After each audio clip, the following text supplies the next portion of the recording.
WINNDERE-TV.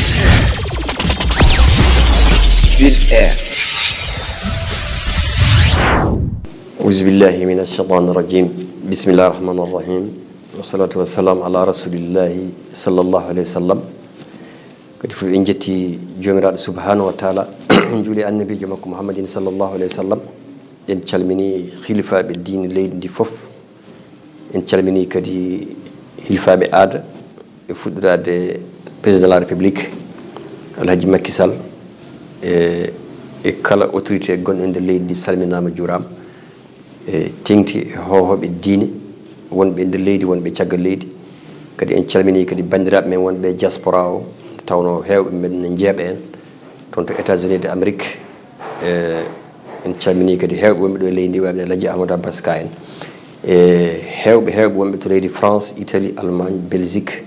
ha leydi Thaïlande waɓe no Mamadou Diop en to leydi Nigéria waɓe no Yero Dieye en bandiraɓe men hewɓe ha to Brésil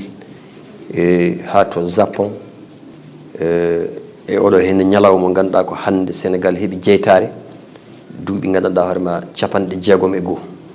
Allah jarama kadi foof eɗen mbiya alhamdulillahi rabbil alamin nde tawno duuɓi 61 wona hunde tokosere duuɓi 61 eɗen gandi annabiji men Muhammadin sallallahu alaihi wasallam wuuri tan ko duuɓi 63 dille nanteɗe ɗe fof e golle ɗe waɗi ɗe fof koye 63 ndekete duuɓi 60 ala ko wawa ka waɗede hen Afrique de l'Ouest et Afrique centrale et australe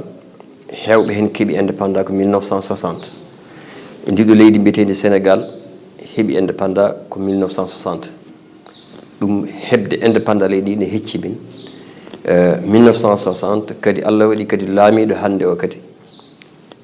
kanko ne ko caggal indépendant o yi aduna Alhaji Macky Sall laamɓe hewɓe ndewi ɗo Alhaji Oumar président Senghor laamima ɗo duuɓi 20 en jii kanko ni o wonano e diine l'islam o wonno en jii kadi président mo ganduɗa ko biyeteɗo Abdou Diouf lomtimomo ɗo kañumne duuɓi 19 walla duuɓi 20 sa calculi régime on ɗon ɓe mbaɗi 40 ans e nder leydi ndi en jii Alhaji Abdoulaye Wade laamima ɗo duuɓi 12 ko posa ɓurɗo hewde doole nder leydi Sénégal o laami ɗo duuɓi 12 e leydi ndi e nde woppi hono gandanɗa hoorema Alhaji Macky Sall kañum ƴetti leydi ndi guila nde o ƴetti leydi ndi fewde hande o dañi hen duuɓi 9 e duuɓi 9 ko woni mawɗo leydi Sénégal e leydi ndi noon won adi waɗi avancement wonɗo ndi awisi to banggue affaire golleji kewɗi gollama 1960 fewde joni kono noon ko heewi kadi ene heddi a haɗi haala ngaaluji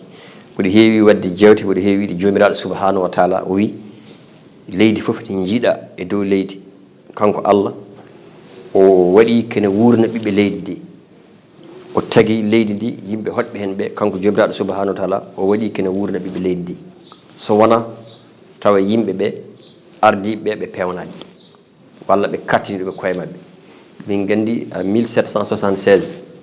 hono taari men hono Cheikh Souleymane Racine Bal won hen ko wasino ɓiɓɓe Afrique wonde so tawi neɗɗo laamima yo andu ko kalfinaɗo ko laami ko o jeeya yo haad e salaire makko ko heddi ko ɓiɓɓe leydi ndi goto hen foof yiito hoore mum e leydi he nde tawno wona tan groupe laamiɗo wona kamɓe jeeyi leydi ndi koɓe halfinaɓe nde laamu ngu dartede ɓuroɓe tampude ɓe ko ɓen ɓurata wawde walludeɓe haaɓe laamo so tawi nemaji ɗi keɓama ko ɓen ɓurata welsidede a haali hande ko wayno fellemme woni toon ko fer ko miniére woni toon mo ganduɗa ko hunde hewde wiyama hakke temedde jeeɗiɗi million temedde jeeɗiɗi e 5 million 750 million tonnes 750 million tonnes de fer e fellemme dan ɗum ko ngaalu kewɗo no feewi ɗum hay gonala milliard uji muɗum sa ruttima a haali joni diwan moɗon ko wayno ndendori phosphate gonɗo ɗo no won wiiɓe ñalawma fof kabiŋaji kewɗi ene jalta ɗon hakke 2 milliards 400 millions et quelque taw ko ngaalu ene yaltine ɗon ene nawe sa ruttima to banggue Kédougou ko nokku kewɗo kanŋe ɗum fof ko leyɗele goɗɗe jogii ɗum ɓiɓe leydi ndi jiyani hen koye men sa ruttima to wiyete tooɓe en mana ganduɗa hoorema mboora en société ji gonɗi toon taw ko phosphate gollata gila duuɓi kewɗi hay goto anda milliard uji ko yaltat toon taw ko phosphate ko ngaalu kewɗo ɗum ene wawno waɗede organisé taw ko ɓiɓɓe leydi ndi koye men Alaji Oumar gollata hen semence usto kono ko leƴƴi goɗɗi dokka indieji tubakoɓe e nawleɗel men ɗon ko defet sa ruttima ɗum wiyete jogoy dani fayi saɗa fayi pir sañahour ɗum ɗo fof min mbaɗi hen rewintu min gandi leydi ndi wasani jogoy won toon ko min ko wiyete zircon enen goni 3e aduna o ɓurɗo moƴƴude nawate ko leydi wiyete Norvège sa yi capital Norvège ma yi zircon Senegal nan toon zircon ko matiére mo ganduɗa Allah yaltini ɗum koye leydi ko hunde hewde jawdi mo Sénégal o ko numéro 1 aduna o windere nde fof so darima Sénégal won tataɓo e zircon Afrique du Sud lime hen e leyɗele goɗɗe kono Sénégal won 3e zircon ɗum ɓiɓɓe leydi hewɓe leydi ndi ganda ɗum ko laamu ngu tan andi ko milliard uji jaltat toon ɗum wiyete jogoy e tooɓe en mi haali mboora en compagnie ji gonto taw ko phosphate so yi ndendori ko yaltat toon e ngaalu ko wiyama an ɓuuri kam andude diwan ndendori mi yii ha toon Somiva société mawɗo gontoon o ene wawno ɓiɓɓe diwan o fof ne mbawno hen liggade kono yarani noon en jii ɗiito dumunnaji waɗi dilere mawde ha sukaɓeɓe tampina hen ɗum wona lawol par ce que ko leyɗele men ɗum ɗo fof Oumar Allah arsigi ɗum Sénégal en kalani port Sénégal port autonome de Dakar hay goto anda conteneur ko natata ɗo taxe uji ko population yoɓata ko hande eɗen gandi Sénégal ko leydi ɓurdi serde Afrique de l'Ouest to banggue gurdam population no tampi tampere nde no ɓurti to banggue safara o ɓurdi tampinde Sénégal naaɓe yimɓeɓe hande hay goto suusa yaade e hôpital ko commerce won toon commercial mawɗo woni hôpital uji ɗi docteur eɓe par ce que état o en wawi taw ɓe mbaɗani ko poti wadde walla taw ko docteur eɓe yoɓe gandu ko ɓiɓɓe leydi ɓe laamiɓe wona jawdi ɓe laami ko yimɓe ɓe laamiɓe alay saago yimɓeɓe ittane gueɗal e leydi ndi par ce que en jii kala ministére dafaɗo ɗo e leydi he safrata koye leydi e Oumar yahata ko caggal leydi koppareje leydi Sénégal safrorto debbo mum jibinta ɗo ɓiyum safrata ko ɗo hay bindaneɓe mum cafrata koye leydi he te cafroyto ko caggal leydi ɓe goppa hen ɗo e leydi he te koppareje leydi men ɓe cafrorto ɗum ko wasde hulde Allah jomiraɗo subahanahu wa taala o haali to deftere makko Qur'an teddude gande onon laamiɓe yimɓeɓe ɓe laami ɗon gande janggo yawmal qiyamati en jogui responsabilité mawɗo yesso jomiraɗo subahanahu wa taala mo kalan toon Allah so tawi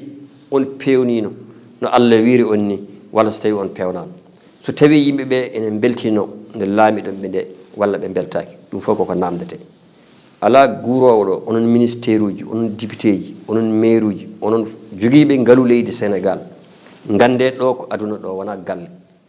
ala guurowo ɗo duuɓi temedere kule Allah duttuɗe e population ballon yimɓeɓe ƴeewon safrude caɗele leydi ndi mi haalan tan Fouta ko tertowal Sénégal fof région ngaji ɗi fof kala ɗo ɓiɗɗo Sénégal najo woni yoɓe dokku ɗum hakke mum so financement ji jalti Oumar yoɓe dokku yimɓe financement ji ɗi yiɗɓe golluɗe ɓe ngol Sénégal ene jogui vallée de fleuve ala ɓurɗo en leydi e nder Afrique ɓurdi welde remde hande so tawi gouvernement Sénégal ɓe jaaɓi liggade ɓe mbaɗi ndema ɓiɓɓe Sénégal naɓe hewɓe goppat ɗanngal kono ɓe kuccani hen ɓe kucci ko wonde e nder wuro ngo jolde oto jooɗ galle jooɗ resde rewɓe ɗannade wutteji jooɗi ñamde welde miskineɓe Allah nakkal ko Allah yaadani e ɗum nelaɗo Muhammad sallallahu alaihi wasallam yaadani e ɗum ɓiɓɓe leydi Sénégal jaadani e ɗum on jii dillere wannon ɗo ñanden population o fof tellima e leydi he wona alhaali sankoɓe tellorino ɓe tellirino e leydi ndi ko tampere en gandi oɗo coronavirus mo Allah addi aduna o ko ɗum fasad heewide Allah wi zahra al fasad fil barri wal bahri bima kasabat aydi nnas ila akhir aya ko musibbaji ɗi Allah jippini ɗi yimɓe golliri juuɗe men leydi ndi uddama hitade social moƴƴo ala yimɓe ɓe tampi woɗɓe hen ñawi hewɓe maayi ha Allah timmin ɗum hitade population no muñ haɗani kamɓe lamɓe ɓe kala lewru maydu goto maɓɓe fof no yoɓe salaire mum wonɓe ganda ko woni salaire wonɓe ganda ko woni social 1000 milliards yaltinama e leydi he pour ɓiɓɓe leydi ndi balten 1000 milliards wona kalis tokos ko ujunere milliard goto wonande ɓe ganda milliard goto ko ujunere million hakke 1000 milliards yaltinama so tawi rewnanoma lawol ɗiɗo gulali mbaɗata rewnaka lawol ha ɗo ɗo kalten e leydi ɗiɗo Sénégal won dépôt ji moftadi taw ko ɗin maaroji ɗi population fonno sarwede ɓe jeeyta ɗum yoga e julankoɓe e leydi he taw ko politicien en mbaɗi ɗum ko hunde harmude tifaqan Oumar ɗum fof min jiiɗum e leydi he amin jiiɗi kaɗo haala yo Macky Sall tin ɗum anda leydi ndi yo ƴewtu politicien ji ɗi koɓe mbaɗata ko ɓiɓe leydi ɓe ɓe beltaki hanani maire so tawi on kalfinama mandaji mon gasi foti ko waɗede élection no golle ɗe gowiri waɗirde jiɗɗo wadde fof landa mum ara kañumne waɗa landa mum so Allah totti ɗum jooɗo par ce que kamɓe maire uji ɗi yoɓe gandu ɓe jeeya leydi ndi koɓe halfinaɓe koɓe kalfina ko so timmi kamɓe koyemaɓe foti ko hulde Allah ɓe dutto e hokkidde population ɓe mbaɗa élection kala gañiɗo ƴetta jooɗo kono en jii dirtinama ngol waɗi laabi tati en dirtine haɗo kalten ɗo date jaggaka hayso date jaggama min mi anda date o ɗum ɗon population position en nana duka hen taɓe jogui hen droit koɓe kala ko élection eɗen gandi député élection député ji koko aroyta élection présidentielle koko aroyta so tawi kadi ene ɓeydo ɓatta ɗiɗo élection ngaji foof ko ngaaluji Sénégal kewɗi jogori hen yaltude des populations ene jogui caɗele ɗe ganduɗa caɗele ɗe ɗe deglani hande aɗa yiya e banggue ferlo noɓe jogori probléme to banggue ndiyam noɓe jogui probléme to banggue laabi noɓe jogui probléme to banggue courant e banggue Tambacounda o e banggueji ladde nde aɗa ara hen e nokkuji jomumen cikkata gona e leydi he jeeya mbawa dañde ndiyam ko jaari e oɗo aduna hande e Sénégal ene jogui maaje ɗe ganduɗa ɓiɗɗo leydi Sénégal fota ɗumɗude sa yi e leyɗele arabe ɓe aɗa yiya wona leyɗele jarata koye gueej ngala chance jogade maaje ɗe joguiɗen ɗe jarata koye gueej en ɗum fof Allah dandi en hen kono sa yi e dowri ndi a nawtat laamu to Allah cikkata ko leydi ndi ala laamu Oumar ɗum ɗo to wona hunde yonde e namdal ngal namdiɗa ngal ko namdal ngal gouvernement o foti wattude hakkille ɓe ganda leydi ndi ne jogui caɗele ɗe ala pawɗum yimɓe so wona les politicien ji